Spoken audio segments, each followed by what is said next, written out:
Mungkin kalau bicara insentif ya, kami tidak meminta intensif, tapi mari kita berpikir bersama-sama untuk memajukan eee, DPLK ya, karena harusnya ke depan bicara program pensiun pekerja adanya di DPLK, bukan jasa keuangan lainnya. Maka fokus pada pengembangan industri DPLK menjadi penting mendapat perhatian di sini ya, karena itu beberapa upaya pengembangan DPLK harusnya mendapatkan perhatian antara lain ya, seperti penyelenggaraan program pensiun iuran pasti ya. DPLK juga menjadi kendaraan untuk pendanaan imbalan paksa kerja sesuai dengan Undang-Undang 11 tahun 2020 ya, Undang-Undang Cipta Kerja, dan sebelumnya adalah Undang-Undang 13 tahun 2003 ya, Undang-Undang Ketenagakerjaan ya. Karena itu regulasi seharusnya mengakomodir ya kepentingan pemberi kerja dalam funding imbalan pasca kerja agar dapat dibayarkan saat terjadinya pengakhiran hubungan kerja, baik atas sebab pensiun, meninggal dunia atau PHK, karena pembayaran manfaat harus disesuaikan dengan sebab pengakhiran hubungan kerja, pensiun, dan PHK itu sendiri gitu ya. Nah, kemudian yang juga yang hal lainnya dalam Undang-Undang P2SK, mungkin sebelumnya adalah draftnya rancangan undang-undang, usia pensiun normal ditetapkan 55 tahun ya, sedangkan usia pensiun dipercepat 5 tahun sebelum usia pensiun normal. Artinya, usia pensiun dipercepat di usia 50 tahun. Padahal kalau kita bicara regulasi sebelumnya, yaitu Undang-Undang 11 tahun 92, menetapkan usia pensiun dipercepat di 45 tahun ya, maka sebaiknya usia pensiun dipercepat 10 tahun sebelum dari usia pensiun normal agar pekerja yang sudah memenuhi syarat di usia tersebut dapat memperoleh manfaatnya. Nah, ini yang kami juga inginkan nanti di aturan turunannya harus ada fleksibilitas masalah umur. Karena kalau kita bicara tenaga kerja di Indonesia saat ini lebih kepada generasi muda, milenial yang mereka ingin fleksibel gitu ya. Fleksibel untuk menentukan usia pensiunnya ya. Mungkin mereka nggak jaminan mereka umur pensiun di 55 ya, mungkin 40 tahun ada yang mau pensiun. Nah, itu makanya fleksibilitas itu yang harus diatur di dalam turunannya. Dan juga terakhir ya, karena etikat DPLK itu menunda konsumsi hari ini menjadi masa pensiun, maka peserta DPLK memang layak mendapatkan insentif perpajakan seperti yang ada saat ini. Tinggal bagaimana hal itu diakomodir melalui SPT individual bila peserta ikut DPLK bersifat individual. Karena kalau kita bicara SPT pajak saat ini itu belum ada, Mbak Aneke. Jadi orang mau nabung DPLK individual tetap aja dia bayar pajak double, kurang lebih seperti itu. Kira-kira itu Mbak Aneke, kami tidak meminta insentif, tapi kita ingin ada perhatian terkait fleksibilitas DPLK sebagai program pensiun.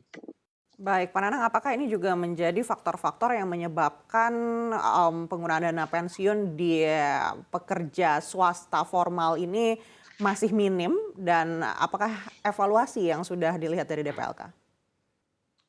Kalau kita bicara saat ini bukan anggota, nasabah peserta DPLK kurang lebih ada 3,5 juta, Mbak Aneke.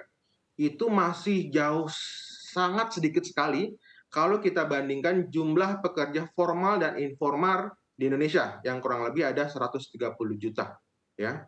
Makanya di sini yang menjadi challenge dari pemerintah dan juga bersama industri dana pensiun ya, bagaimana kemudian dari masyarakat itu tidak hanya mengenal dana pensiun ya, baik itu DPLK dan DPPK, namun juga bagaimana pemerintah punya niatan ya agar kepesertaan dana pensiun swasta dan sukarela ini bisa bertumbuh signifikan ya, dan mampu melayani pekerja formal maupun non formal di berbagai sektor industri karena cepat atau lambat mereka akan pensiun.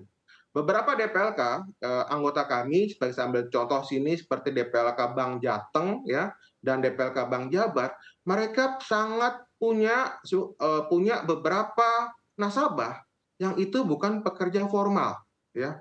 Sebagai contoh ada pedagang empon-empon di suatu pasar di Klaten, dia sudah ikut DPLK selama 15 tahun. Alasan mereka ikut DPLK itu bahwa fleksibilitasnya.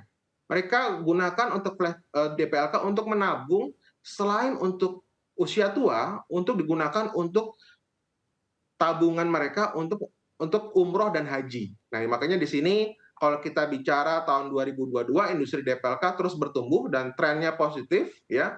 Saat ini aset yang dikelola mencapai 116 triliun dengan kurang lebih 3,5 juta peserta dan dalam 5 tahun terakhir 2017 sampai tahun 2021 industri DPLK tumbuh rata-rata 9,4% ya.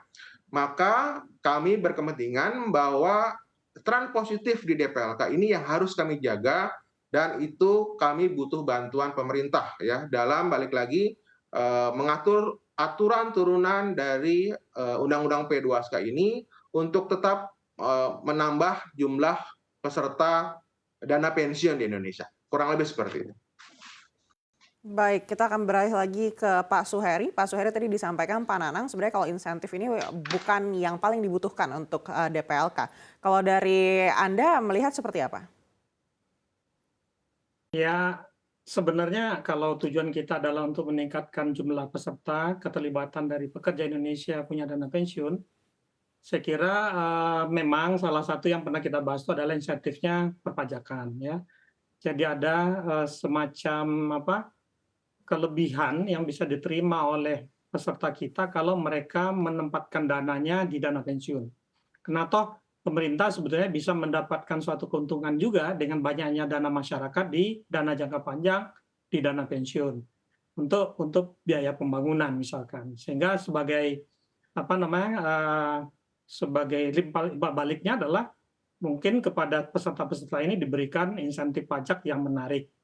Itu yang pertama. Yang kedua, kalau saya melihat sebenarnya inti masalahnya itu bukan di insentifnya, tapi bagaimana kemudahan bagi seorang pekerja Indonesia untuk punya dana pensiun. Di sini ada dua isu. Isu yang pertama adalah dari segi kemampuan mereka untuk, maksud saya dari segi pengetahuan mereka tentang dana pensiun ini sendiri. Berarti edukasi itu sangat dipentingkan.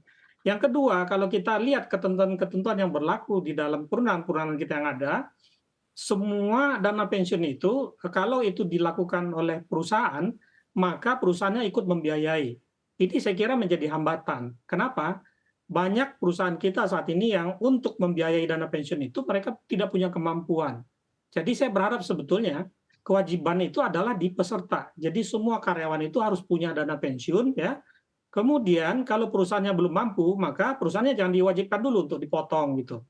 Kecuali kalau suatu saat mereka sudah mencapai jumlah aset tertentu, punya kemampuan tertentu, baru secara bertahap mereka dikenakan sampai dengan maksimum porsinya mereka. Jadi isunya di sana Mbak Anneke menurut saya.